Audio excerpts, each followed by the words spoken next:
I was 21 when my fiancé asked me to marry him. He was the absolute light of my life. We had known each other since preschool, and our families are very close. He would come and have dinner with us on a daily basis, and vice versa. He doesn't have any siblings, but I have 2 older sisters, which is very important, as he was also very close with them, and we grew up together. When we started dating, I don't think our parents stopped celebrating for weeks.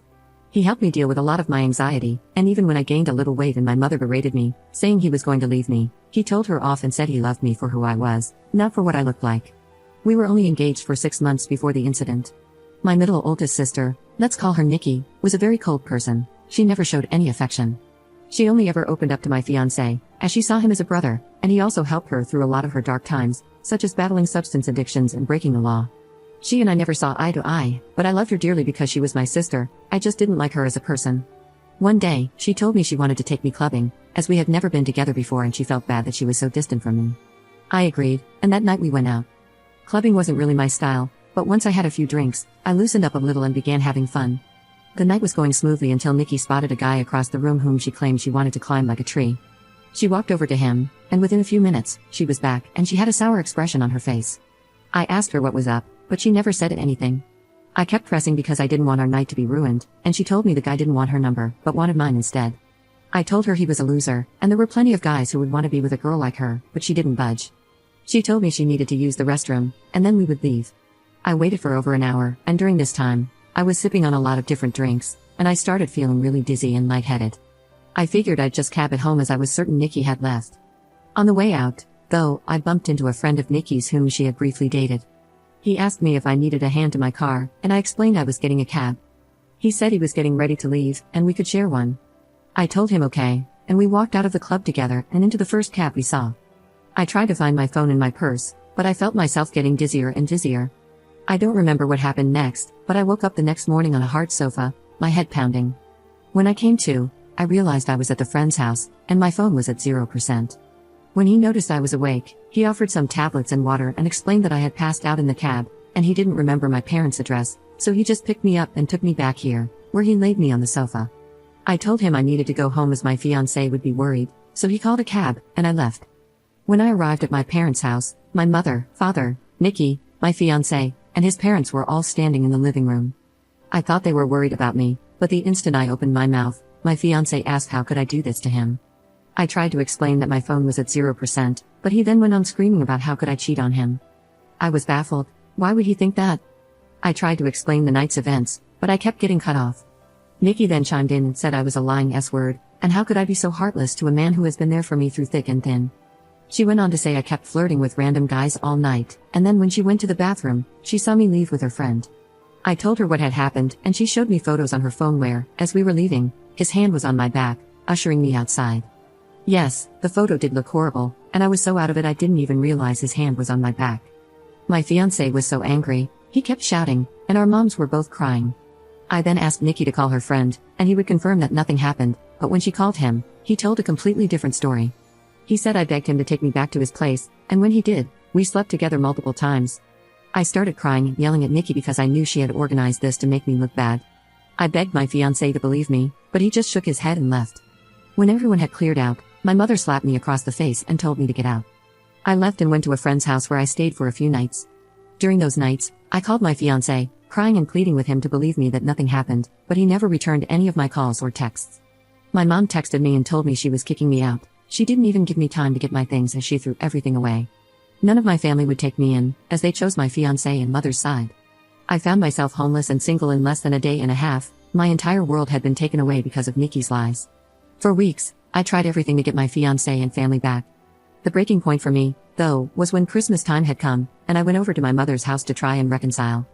I was sleeping from couch to couch during this time. When I got to my parents' house, I knocked on the door, but no one answered.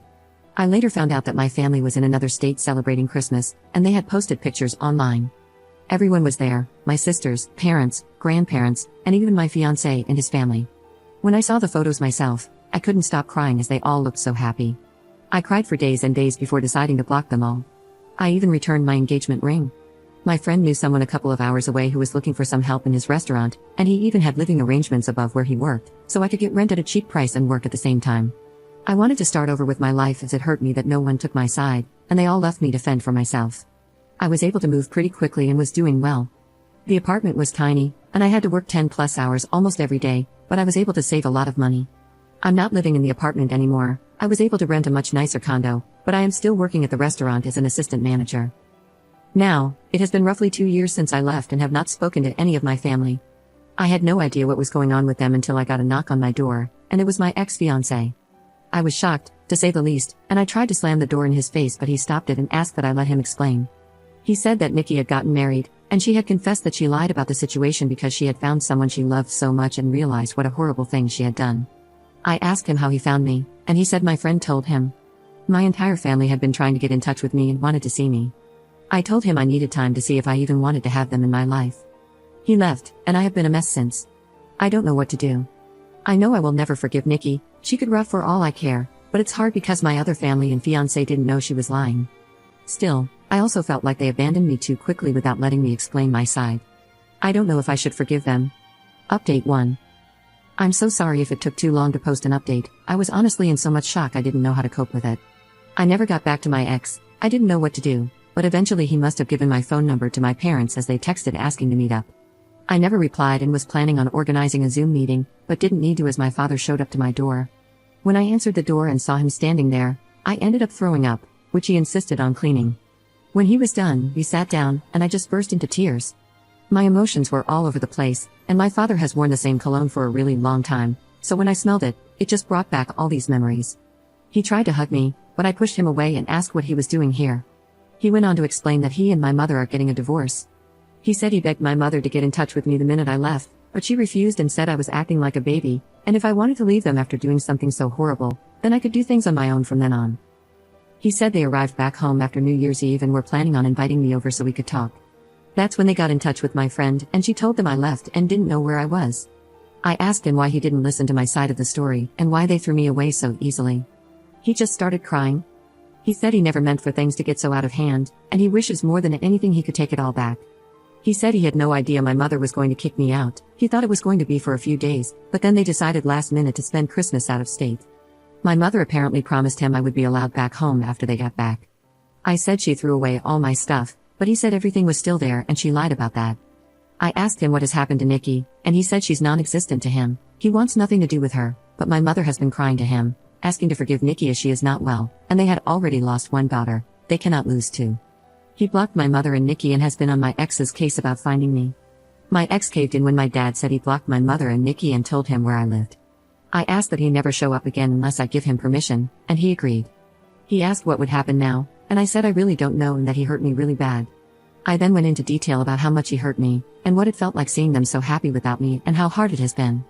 We were both crying by the end of it, but I was really glad I got it all out. It felt like a huge weight had been lifted off my shoulders. I asked him why Nikki did this and if she said anything about it. Well, she said she thought my ex deserved better than me, and she wanted to see him happy because he was making too many sacrifices in the relationship. She loved him like a brother and wanted to break the engagement off, so that night she asked her friend to come and escort me out of the club, so she could get photos and take me home so her plan could work.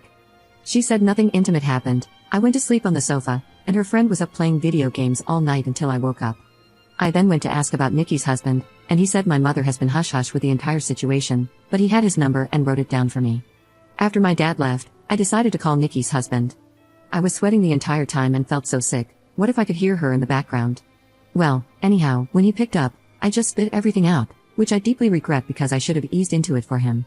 He sounded really confused, and I explained the entire situation again. I was honestly expecting him to curse me out and defend Nikki. Instead, he let out a long sigh and well, he had a feeling she wasn't exactly innocent. Turns out, she and his sister have been having problems, and she has been spouting non-stop lies about his sister, causing a huge rift between them. His sister didn't even attend their wedding. I told him I was sorry, but he should make things right with his sister because Nikki was the problem, not her. We spoke a little more, and he hung up. With everything considered, I have decided to reconcile with my dad. My mother has always run the show their entire marriage, so the fact he is putting his foot down and divorcing her and going no contact with Nikki shows he is serious about making amends. I don't think I will ever reconcile with my mother, as she thinks Nikki is a victim also in all this, and at this point, I don't care to listen to her excuses. As for my ex, I haven't had the time to meet with him and talk, though my dad mentioned he wanted to come with him, but he said I would be too overwhelmed if both were there, and seeing them separated will help make clear decisions. I will update the post again if I ever speak to my ex.